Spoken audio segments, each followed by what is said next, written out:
Hey there, I'm Maddie Gardner at the WBTV News Now desk. Thank you for joining us on this Tuesday afternoon. Right now, the South Carolina Health Department is giving an update on opioid deaths in 2020. Now, they're doing this report because they say opioid deaths increased 59% from 2019 till 2020. So we are hearing now from the public health director. They are explaining their report and their findings. We're going to listen in now.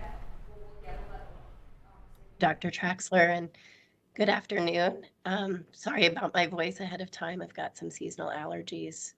As DHEC releases the 2020 overdose mortality report today, we see confirmation of what we suspected was true. We lost more lives than ever before to substance use. And while the national loss was also higher than ever before, the 1,734 South Carolinians who died of overdose in 2020 were our neighbors, our coworkers, friends. At this point, there's hardly anyone who has not been impacted by the drug crisis. And as the opioid epidemic evolves, the highest priority must be keeping people alive. And we have to stick to intervention and treatment strategies that are proven effective. I appreciate the opportunity to discuss the efforts to reduce the tragically high number of overdose deaths in our state. As Dr. Traxler mentioned, the South Carolina Opioid Emergency Response Team, which I'm pleased to co-chair alongside SLED Chief Mark Keel, this team with public and private partners across the sectors has implemented a number of approaches to reduce opioid overdose.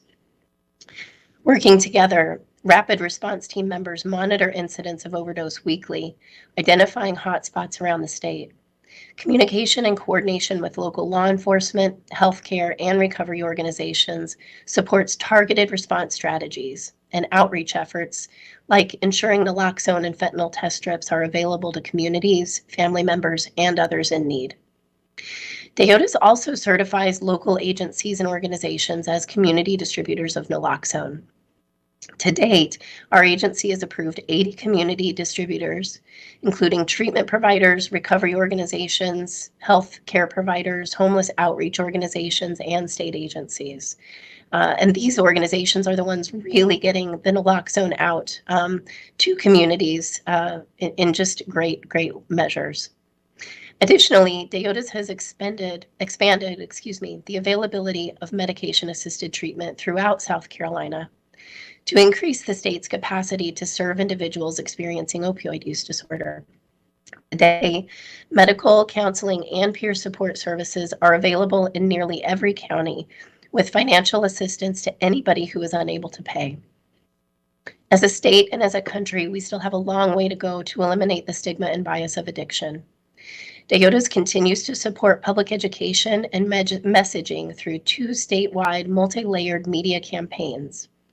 Just Plain Killers, which launched 4 years ago, is a campaign to educate the public on the prescription opioid crisis and to provide prevention information to help stop the epidemic and share treatment and recovery resources.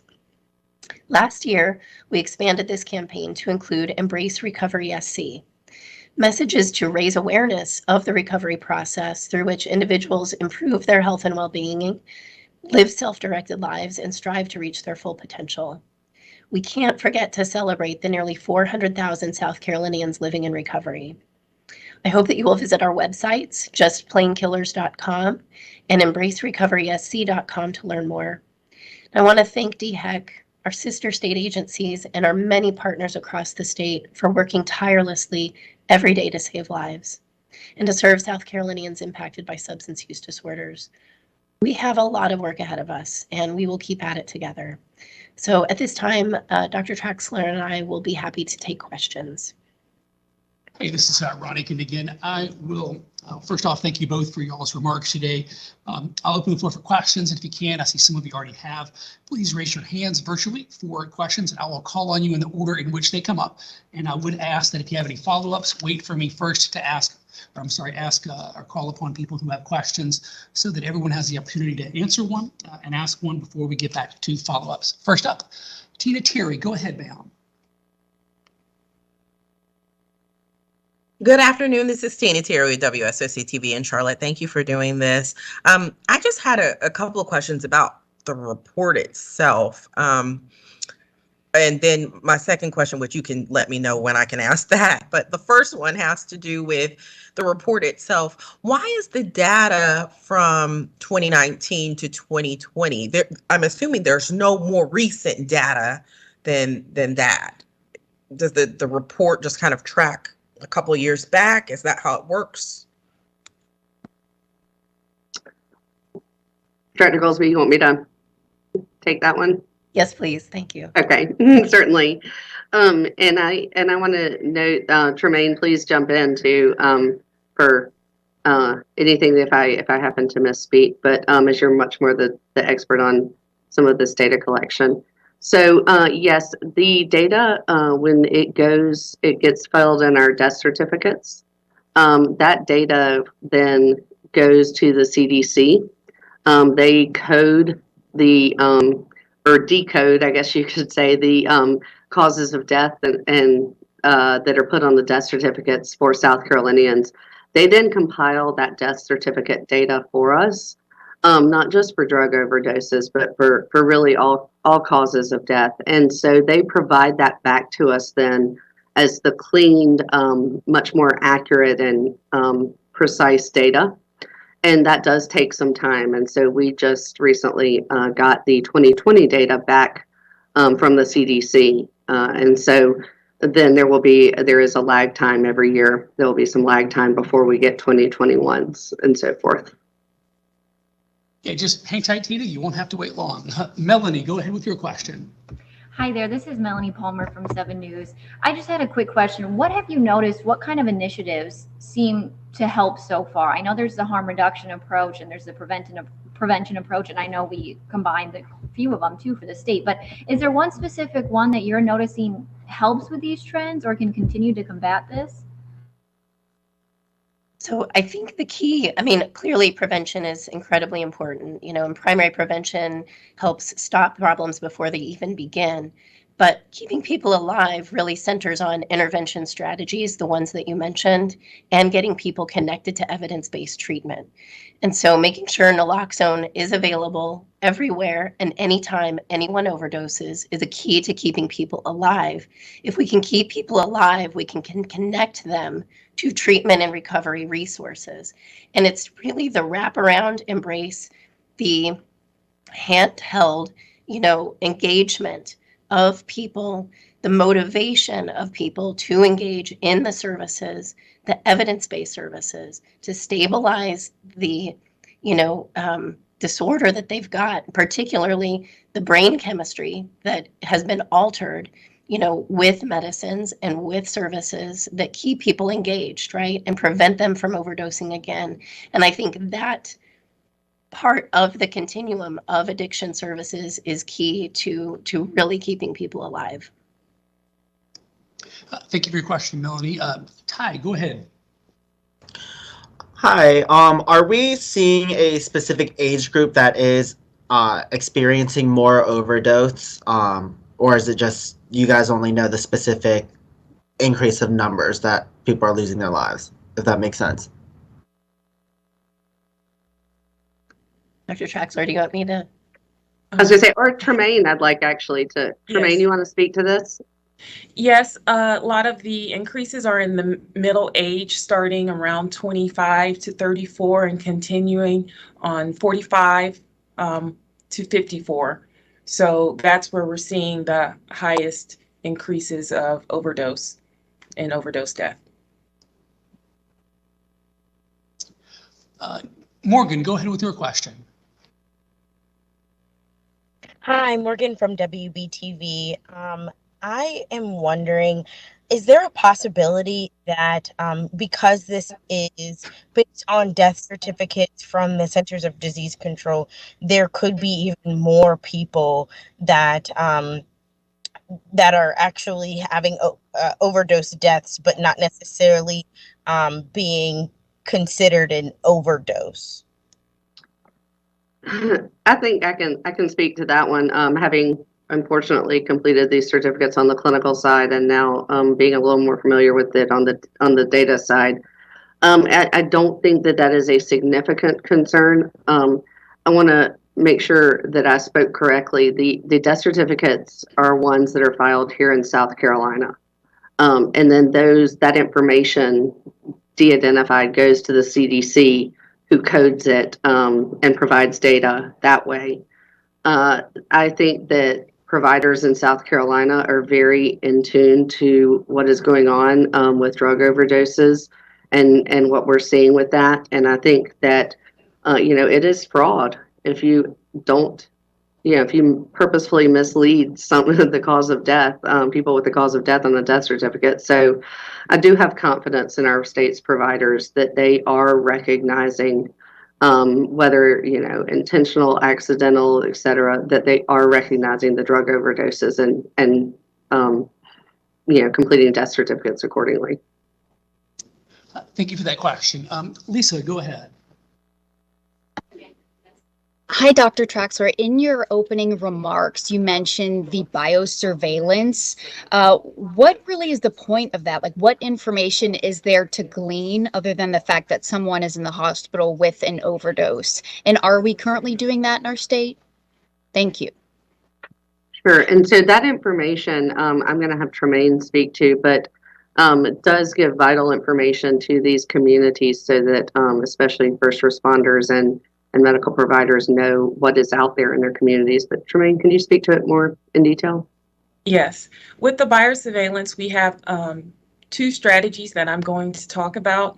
With one of the strategies, hospitals send their emergency department data to us, and that's syndromic surveillance. So we're able to see in real time how many people are coming in and it's being coded related to an overdose. And then with our strategy 3, we actually have hospitals sending us residual samples, which are urine samples, and we can actually test to see how much fentanyl, illegal fentanyl, is in the community. The reason that this is important is connected to what you hearing that we get our death certificates in the overdose deaths a year later. The issue is toxicology testing takes a long time. It can take up to months, especially when the deaths increase. And so this way we have strategies in our communities to know within a month, within 24 hours, whether there's a spike or not, and then we can have communities implement post-overdose outreach responses, education, and prevention efforts. Thank you for that question. Zaria, go ahead. Thank you for joining us.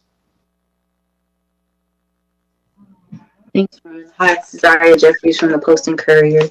I recently went to the MUSC Health and Drug Policy Summit where Charleston County Coroner Bobby Joe O'Neill suspected that these overall overdose death numbers are considerably low and are lowball just because coroners across the state or across the nation perhaps may not have the toxicology assets to perform all of those reports on people.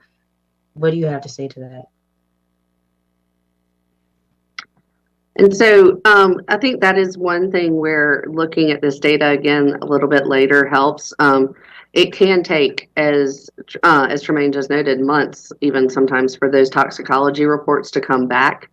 But certainly the people who are declaring the cause of death, which would include coroners, can amend the death certificate at that time.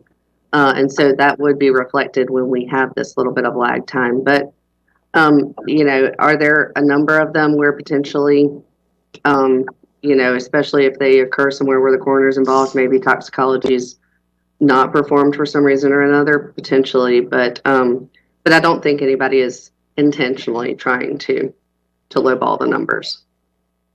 And to add to that, with our second strategy with the rapid overdose death detection, we have a way for coroners to check whether it's a suspected overdose. And our coroners are actually very good at determining whether it's a suspected overdose before we even get our toxicology results. There's a lot of context clues within the death circumstances that the coroners are able to use and really create a robust report. And they're doing a good job here in South Carolina. Thank you for that question, Zaria. Tina, thank you for being patient. Go ahead with your follow-up. Thank you so much. What would you say is the biggest obstacle to bringing these numbers down? And I know it'll take some time to kind of figure out where the current numbers stand. But what is the biggest obstacle, I guess, if you were to name one, to combating this problem? Well, I'll just jump in and name two. Again, sorry for my voice. First of all, we talk to our partners at SLED every day. We talk to our partners in public safety and law enforcement constantly. And I think we are all in agreement that there is a supply side to this and there is a demand side to this. The reason our numbers are increasing, as Dr. Traxler said, is largely related to illicit fentanyl, this very deadly substance. The supply of that substance into our state, into the United States, has grown so dramatically and so quickly that we've really just been inundated. And so that is certainly a contributing factor to the numbers that we're seeing and the loss that we're experiencing. Second to that is really the work that we have to do to help everybody understand what the science says is effective in treating this disorder. And, medication-assisted treatment and the therapies to address opioid use disorder have been tried and true, have been evidenced to success for decades. And I think we have a lot of work to do in our medical community, our healthcare providers, and in the general public to help everybody understand what we know works, that there is a treatment for this disorder, and so that we can get folks to the appropriate level of care. Thank you so much for your follow-up question, Tina. Ty, go ahead with your question. Hello again. I was just wondering, so alcohol and drug abuse centers across South Carolina, example, Loredac here in Richland and Lexington County, they have reported that they're seeing an increase in the number of patients that are going to them to, receive services to get better and help with addiction. But, they've also said that they've noticed a lot of people requesting services when it comes to, like the use of Narcan. Here in South Carolina, people are allowed to get Narcan. Anyone can get Narcan if they wanted to. Example, a family member who knows that they have another family member that is, addicted to drug use.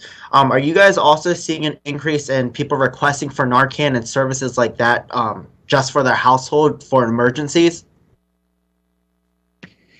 I'll jump in and say yes. Loredac is one of our 80 community distributors that is able to distribute naloxone to family members and to the individuals seeking services at those locations. Naloxone is available statewide at all of our retail pharmacies. It's covered by health insurance benefits.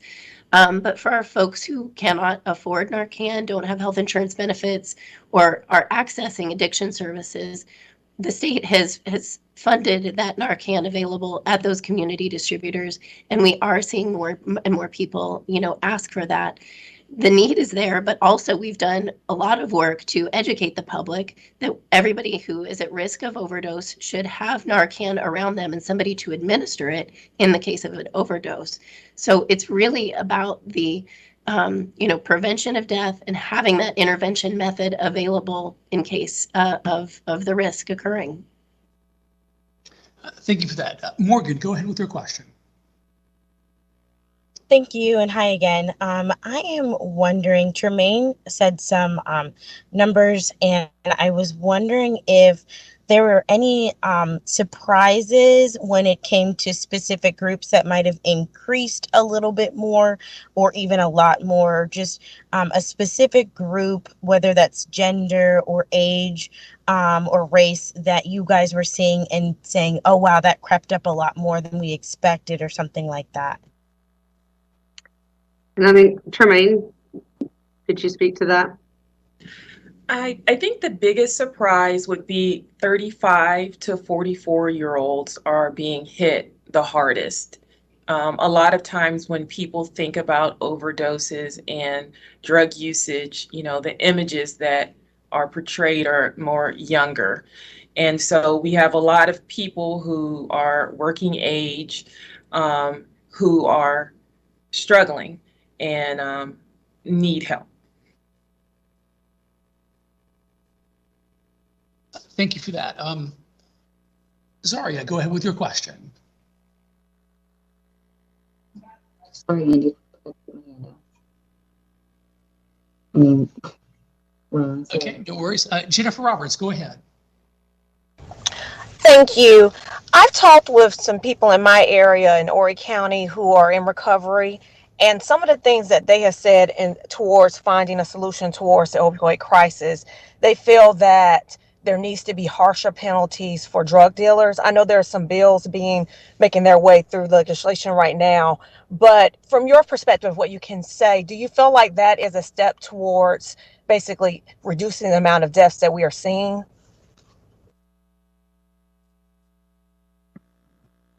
Director Goldsby, you want to take that or you want me?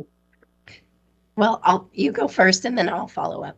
I was going to say, I think that when looking, at the science and the data and the evidence, which is what we do, there are other methods and approaches that have proven to be more successful than that. And I'll just follow up to say, it's a very fine line between, a penalty for a drug dealer or distributor and making sure that we're not criminalizing an end user. And because that line is so fine, we have to be careful with policy instruments that tend to be very blunt.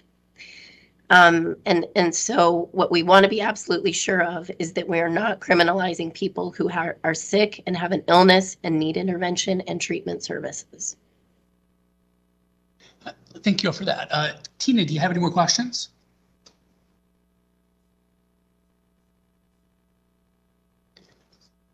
No. Jennifer, do you have a follow-up?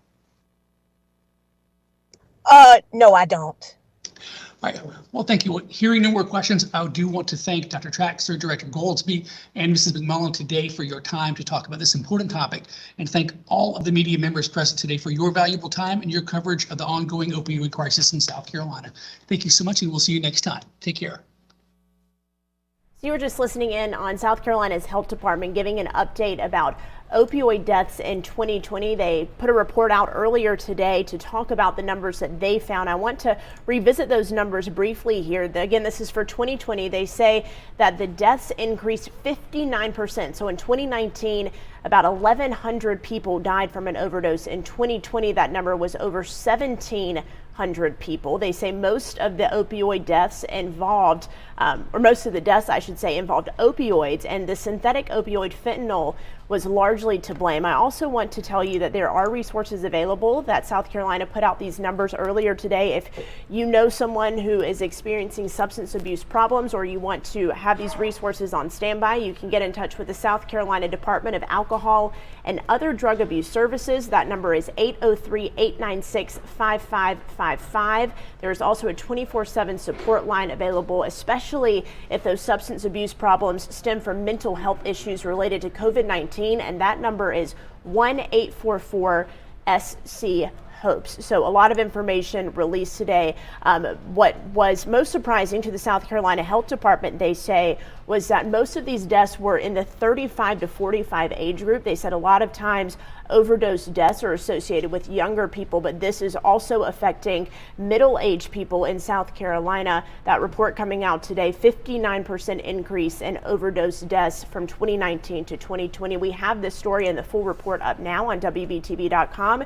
You can read more about those numbers and how they came up with them there. Thank you for joining us this afternoon on WBTV News Now. Our live coverage will continue momentarily.